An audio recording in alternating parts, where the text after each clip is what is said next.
The Vice President, the National Chairman of APC, thank you for your aggressive statements. Members of the National Working Committee, Your Excellencies, the governors present here, Senate Leader and members of the National Assembly, Co-Chair Asuwaju Bola Ahmed Tinubu, APC Party stalwarts.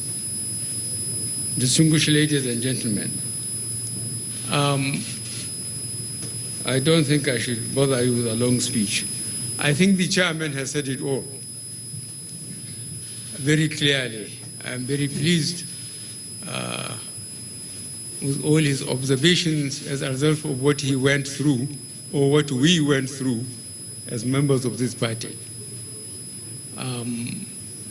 I had to leave my immediate constituency and come back to Abuja immediately because I was told of the decision of INEC about 4:35 in the morning. The way the security and other protocols mobilize people ahead and leave them behind when I'm moving, all the same, I had to just tell them I'm leaving, and I left. And I think my statement at the airport, said it all. And I don't want to go into too many details. I told them that INEC had all the time and all the resources they had, they wanted. They didn't have to wait for only 6 hours to cast in the votes to tell us that it was impossible. Definitely, the reasons why such incompetence manifests itself has to be explained to the nation.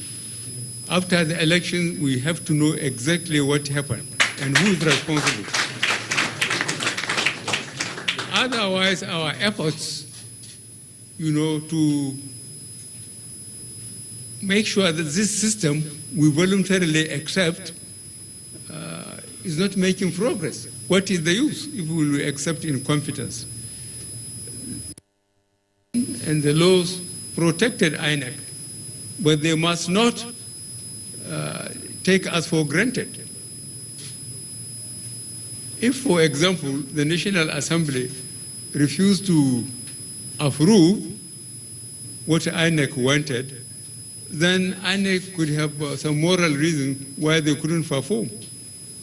If the time constitutionally of election 4 years after was not obeyed by the government and the system, INEC could have a case. But we do not understand why this inefficiency. And we have to go into details after the election to find out who is responsible. I think this much I will say. I thank the party. I thank the organizers of the party. That was why we sat at the party's level and decided that we must have committed members of the parties in all constituencies to be our agents, committed members of the party. I made that appeal to the chairman of the party. We shared it with the vice president, and at the presidential committee, we said it. And that's why, again, we sat down, we worked out the list the party should do for at least 48 hours for our agents, so that they don't depend on anybody. They shouldn't go and say, I'm going to drink water, or I'm going to toilet. We made all those arrangements, and we put it before the governors and the chairman of the party, where we are in charge in the state, where APC, the governors. Where APC is not the governor, or hasn't got the government, the chairman of the party and the acting and the gubernatorial candidate of the party were given that responsibility. And I'm satisfied this instruction has been passed down. So please, between now and Thursday, we have so much to do. And I think we should again go back on our loyal, committed people in all constituencies, so that if anything happens, we have nobody to blame. We have to tell our constituencies that they have to be patient and must react in a very responsible way by going peacefully to vote again. And they should depend on party representatives at each polling unit out of 176,000 polling units.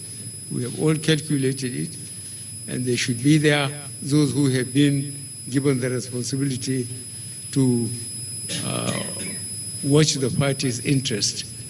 And I do not expect anybody to make any disturbance. I have briefed the law enforcement agencies and the military. They have identified hotspots, flashpoints. They should be prepared to move. They too, we have made as much arrangement as possible and resourceful provided as much as the country can afford it. And that anybody who decides to snatch boxes or lead thugs to disturb it, maybe that's the last lawful action he will take. I really give the military and the police to be ruthless. We are not going to be blamed that we want to rig the election. I want Nigerians to be respected. Let them vote whoever they want across the parties. I'm not afraid of that. I have gone through, as you said, the whole 36 states and Abuja. I went round. I think I have got enough supporters across the country to look after me. So I am going to warn anybody who thinks he has enough influence in his locality to lead a body of thugs to snatch boxes or to disturb the voting system. He will do it at the expense of his own life. Thank you very much.